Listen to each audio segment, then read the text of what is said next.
నమస్కారం. Welcome to voice of Sai Lakshmi.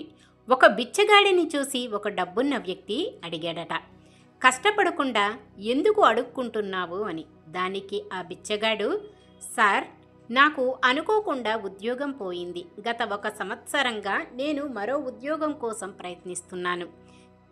ఏదీ దొరకలేదు. మిమ్మల్ని చూస్తే గొప్ప వ్యక్తిలా ఉన్నారు. మీరు నాకు ఒక ఉద్యోగం ఇప్పిస్తే నేను అడుక్కోవడం మానేస్తాను.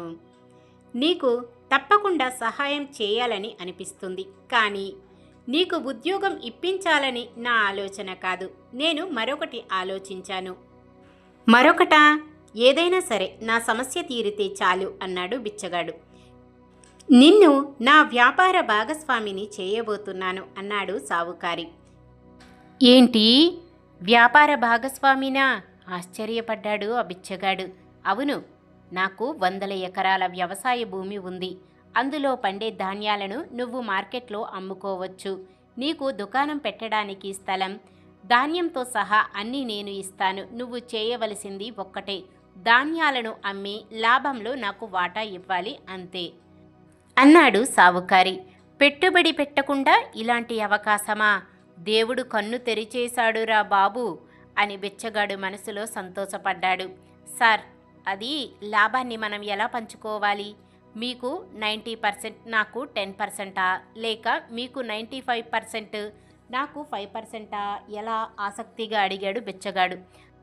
కాదు, నువ్వు 90% తీసుకుని నాకు 10% ఇస్తే చాలు అన్నాడు. అది విన్న బిచ్చగాడికి ఒక్క క్షణం మాట రాలేదు. ఏం చెబుతున్నారు సార్? నమ్మలేకపోయి అడిగాడు.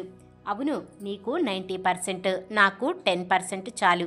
నాకు డబ్బు అవసరం లేదు. నువ్వు అనుకున్న దానికంటే నా దగ్గర చాలా ఉంది. ఈ 10% కూడా నేను అడగడం నా అవసరం కోసం కాదు. నీకు కృతజ్ఞతాభావం ఎప్పుడూ ఉండాలనే ఉద్దేశంతోనే అడిగాను. నాకు జీవితాన్నే భిక్షంగా ఇచ్చిన దేవుడా, నేను నీకు ఎప్పటికీ రుణపడి ఉంటాను. తర్వాతి క్షణం ఆ బిచ్చగాడు ఆ డబ్బున్న వ్యక్తి కాలపై పడిపోయాడు. వారు చేసుకున్న ఒప్పందం ప్రకారం అన్నీ జరగడం మొదలయ్యింది. బిచ్చగాడికి డబ్బు పోగవడం ప్రారంభించింది. మొదట వేలల్లో ఉన్న డబ్బు కొన్ని వారాల్లోనే లక్షలకు చేరుకుంది. కానీ ఒక దశలో బిచ్చగాడు తనకు ఈ జీవితాన్ని ఇచ్చిన ఆ మహానుభావుడినే మర్చిపోయాడు. కొత్త బట్టలు ధరించడం మొదలుపెట్టి దుకాణానికి వచ్చి వెళ్ళడానికి ఒక వాహనం కొన్నాడు. మెడలు సన్నని గొలుసు వేసుకున్నాడు. రాత్రింబవళ్ళు లాభమే లక్ష్యంగా కష్టపడ్డాడు. ధాన్యాల నాణ్యత బాగా ఉండటంతో అతని దుకాణంలో అమ్మకాలు రోజు రోజుకి పెరిగాయి. కొన్ని నెలలు గడిచాయి. అప్పటి వరకు తన వ్యాపార భాగస్వామికి రోజువారీగా 10% వాటా ఇస్తున్న అతడు ఒక దశలో తనలో తాను ఇలా అనుకున్నాడు, నేను నా భాగస్వామికి ఎందుకు 10% ఇవ్వాలి? అతను దుకాణానికి రావడం లేదు కదా, కష్టమంతా నాదే, రాత్రింబవళ్ళు నేను మాత్రమే పనిచేస్తున్నాను, ఇకపై లాభం 100% నాకే సొంతం అని నిర్ణయించుకున్నాడు బిచ్చగాడు. కొద్ది నిమిషాల్లోనే ఆ డబ్బున్న వ్యక్తి కొత్తగా డబ్బు పోగేసుకున్న పాత బిచ్చగాడి దగ్గరకు తన లాభం వాటా తీసుకోవడానికి దుకాణానికి వచ్చాడు. కష్టమంతా నాదే, అలాంటప్పుడు నేను మీకు 10% ఎందుకు ఇవ్వాలి? లాభమంతా నాకే సొంతం అని వాదించాడు. ఆ డబ్బున్న వ్యక్తి స్థానంలో మీరు ఉంటే ఏం చెబుతారు? ఒక్క క్షణం ఆలోచించి కామెంట్ సెక్షన్లో కామెంట్ చేయండి. ఇది మనందరి జీవితంలో జరుగుతుంది. దేవుడే మన వ్యాపార భాగస్వామి, మనం ఆ కొత్తగా డబ్బున్న వ్యక్తులము. దేవుడు మనకు బిచ్చంగా ఇచ్చింది ఈ జీవితాన్ని.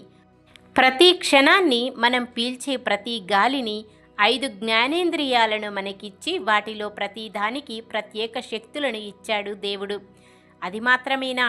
5 జ్ఞానేంద్రియాలు సరిపోవని చేతులు, కాళ్ళు, గుండె, మూత్రపిండాలు, కాలేయం వంటి విలువ కట్టలేని మన శరీర భాగాలను ఇచ్చాడు.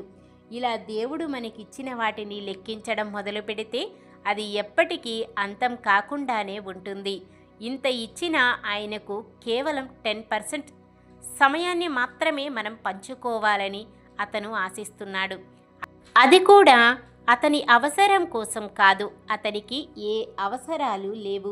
మన కృతజ్ఞతాభావం కోసం దాన్ని ఆశిస్తున్నాడు. మనపై మనకు ఉన్న ప్రేమ కోసం. ఒక వ్యక్తికి కృతజ్ఞతా భావం ఉంటే ఆ తర్వాత జీవితం ఎలా మారుతుందో తెలుసా?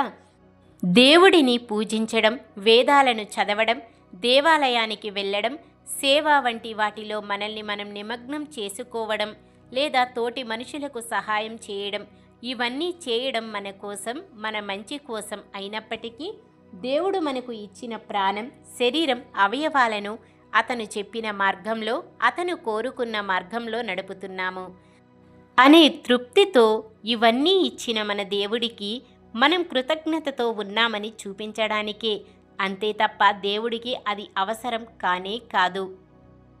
ఇలాంటి మరెన్నో మంచి మంచి కథలతో మీ ముందుకి వస్తాను. ఈ వీడియో నచ్చితే లైక్ చేయండి. ఇలాంటి మరెన్నో ఆధ్యాత్మిక ప్రోత్సాహకరమైన వీడియోస్ కోసం మన ఛానల్ను సబ్స్క్రైబ్ చేసుకోండి. Thanks for watching. లోకా సమస్త సుఖినో భవంతు.